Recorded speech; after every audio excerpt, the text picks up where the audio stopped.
Assalamualaikum warahmatullahi wabarakatuh. Perkenalkan, nama saya Firmansyah Maulana Haryono, NPM 2001201018182. Kali ini akan menjelaskan tentang cara melakukan analisis jalur dengan menggunakan Smart PLS versi 3. Dan untuk penelitian yang akan diolah adalah penelitian dengan judul Pengaruh Literasi Keuangan terhadap Minat Investasi dengan Perilaku Keuangan sebagai Variabel Intervening pada mahasiswa UPN Veteran Jawa Timur. Sebelumnya, saya akan menjelaskan tentang apa itu path analysis atau analisis jalur. Path analysis biasanya disebut juga sebagai uji mediasi, merupakan perluasan dari metode analisis regresi, yang di mana path analysis bertujuan untuk mengetahui pengaruh tidak langsung yang diberikan oleh variabel independen melalui variabel intervening atau mediasi terhadap variabel dependent. Dalam path analysis sendiri terdapat tiga variabel yang digunakan, yaitu variabel independen, variabel intervening atau mediasi, dan variabel dependent. Variabel intervening atau mediasi sendiri merupakan variabel yang secara tidak langsung mempengaruhi pengaruh antara variabel independen dan variabel dependent. Dalam Smart PLS sendiri, path analysis atau uji mediasi bisa menggunakan metode PLS-SEM dengan perhitungan PLS-SEM algorithm dan bootstrapping. PLSM algorithm akan menghasilkan informasi berupa validitas dan reliabilitas, konstruk atau konvergen, validitas diskriminan, R-square, F-square, SRMR, atau model fit. Sedangkan bootstrapping merupakan suatu prosedur non-parametrik yang tujuannya untuk memecahkan masalah data yang tidak normal, terutama jika sampelnya sedikit. Perhitungan bootstrapping sendiri dalam path analysis atau uji mediasi akan menghasilkan path coefficient direct effect atau pengaruh langsung dan specific indirect effect atau pengaruh tidak langsung. Baik, langsung saja ke langkah-langkah yang harus dilakukan pada aplikasi Smart PLS. Yang pertama, kita harus membuat new project dengan cara klik new project, lalu masukkan judul project sesuai dengan keperluan Anda. Pada video kali ini, saya menggunakan project analisis jalur yang telah saya siapkan sebelumnya. Selanjutnya, Anda dapat menyiapkan raw data yang akan diolah. Kali ini, saya menggunakan data hasil kuesioner penelitian yang telah saya sebutkan sebelumnya. Lalu, kita juga perlu untuk menata atau mengcoding raw data sedemikian rupa agar mudah saat dilakukan pengolahan. Selain itu, raw data dalam format file Excel perlu dirubah terlebih dahulu menjadi format comma separated values atau CSV agar dapat diinput ke dalam Smart PLS. Kita dapat melakukannya dengan cara klik file, lalu save as, lalu pilih tempat di mana kita akan menyimpan datanya, lalu ubah formatnya yang awalnya adalah file Excel menjadi CSV, delimited. Selanjutnya yang dapat dilakukan adalah pada proyek yang telah dibuat, Anda dapat double klik pada bagian import data, lalu pilih data yang telah disiapkan, klik open, oke. Setelah data muncul, atau setelah data terinput, kita dapat membuat model PLS dengan cara double klik pada bagian create model. Masukkan judulnya sesuai dengan kebutuhan kalian.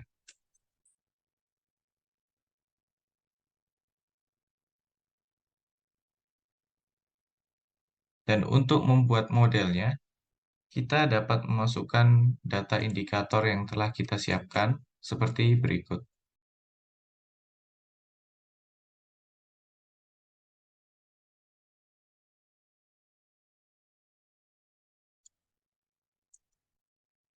Selanjutnya, untuk mengaitkan variabel-variabel yang telah disiapkan ini, kita dapat melakukan klik connect, lalu kaitkan ketiga variabel yang telah Anda siapkan ke satu sama lain hingga berubah warna menjadi biru seperti ini. Kita juga dapat mengubah nama dari variabel-variabel ini, variabel-variabel laten tersebut menjadi sesuai dengan variabel yang kita teliti. Analisis pertama yang akan kita lakukan kali ini adalah analisis outer model. Cara melakukan analisisnya adalah dengan melakukan calculate algorithm atau PLS algorithm. Caranya adalah dengan klik calculate, lalu klik PLS algorithm. Selanjutnya start calculation.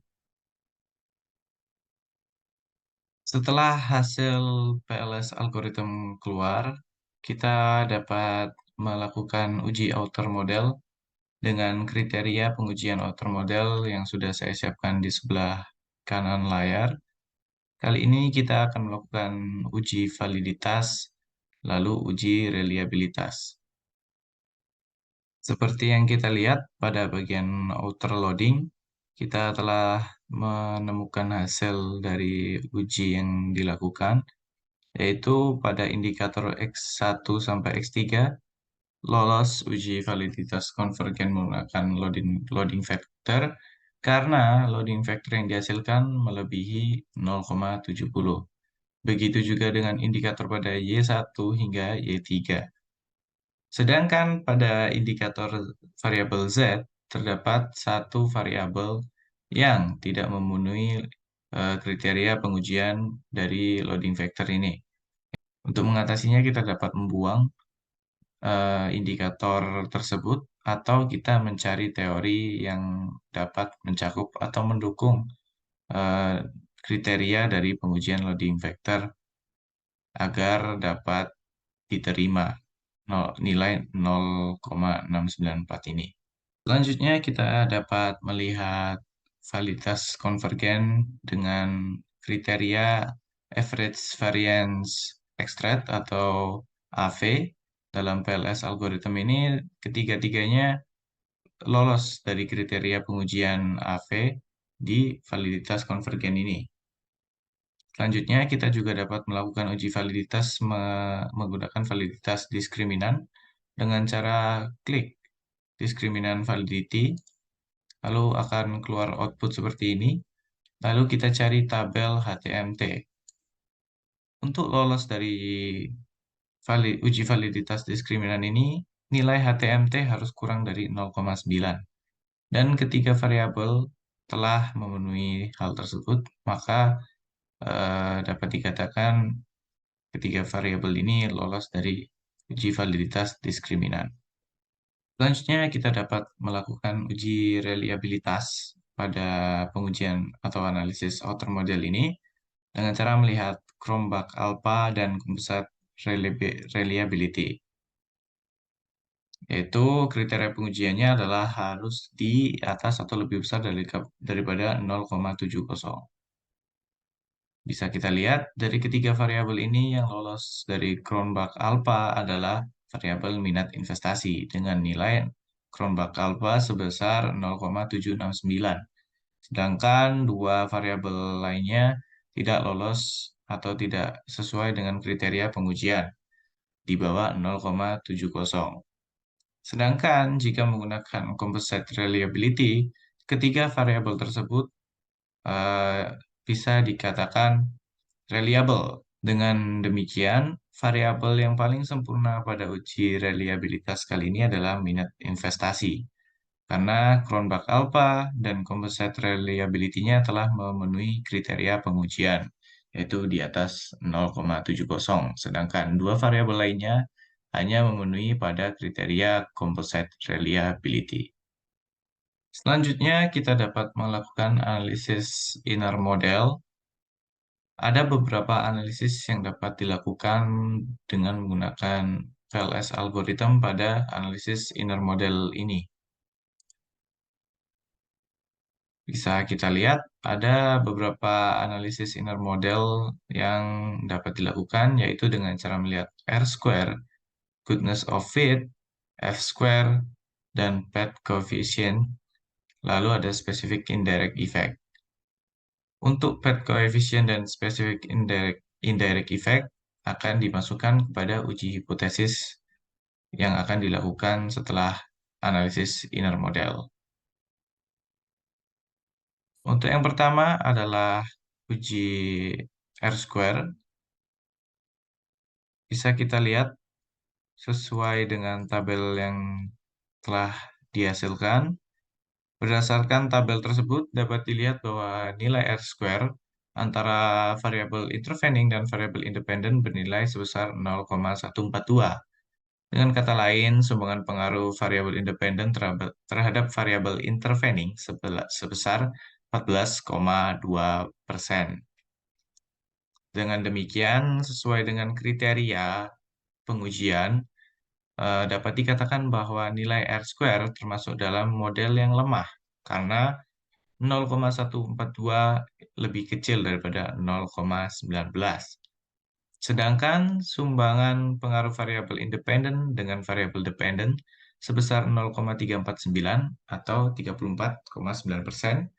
Hal tersebut membuktikan bahwa nilai R-square termasuk dalam model moderat karena 0,349 lebih besar daripada 0,33. Selanjutnya ada uji untuk melihat apakah model yang telah kita gunakan fit atau tidak, yaitu dengan cara pengujian goodness of fit dengan melihat nilai SRMR. Kriteria pengujiannya adalah nilai SRMR kurang dari 0,1, sehingga dapat dikatakan model adalah model yang fit. Berdasarkan hasil olah data, seperti yang dapat kita lihat, data yang digunakan tidak fit karena nilai SRMR-nya lebih besar daripada 0,1, yaitu sebesar 0,127.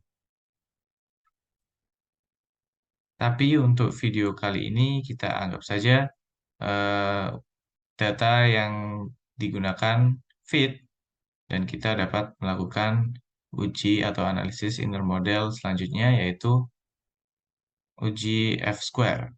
Jadi berdasarkan tabel di atas dapat dilihat bahwa nilai kemampuan variabel independen untuk mempengaruhi variabel dependen tergolong kuat. Hal tersebut dibuktikan oleh nilai F-square sebesar 0,458. Nilai F-square tersebut lebih besar dibandingkan 0,35 yang membuktikan bahwa kemampuan mempengaruhinya kuat. Di samping itu, kemampuan variabel independen untuk mempengaruhi variabel intervening adalah sebesar 0,165.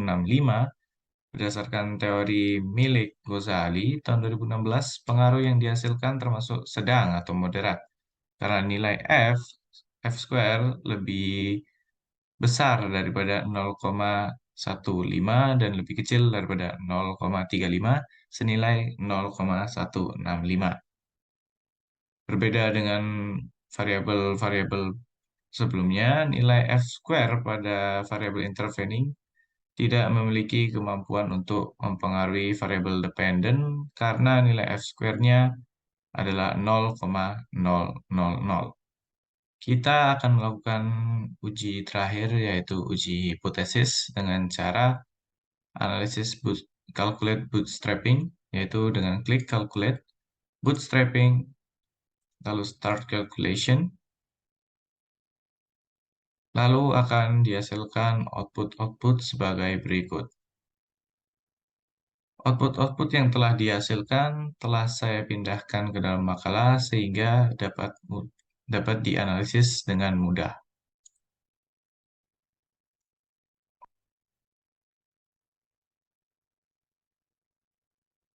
Uji hipotesis yang pertama adalah path coefficient atau direct coefficient atau pengaruh langsung.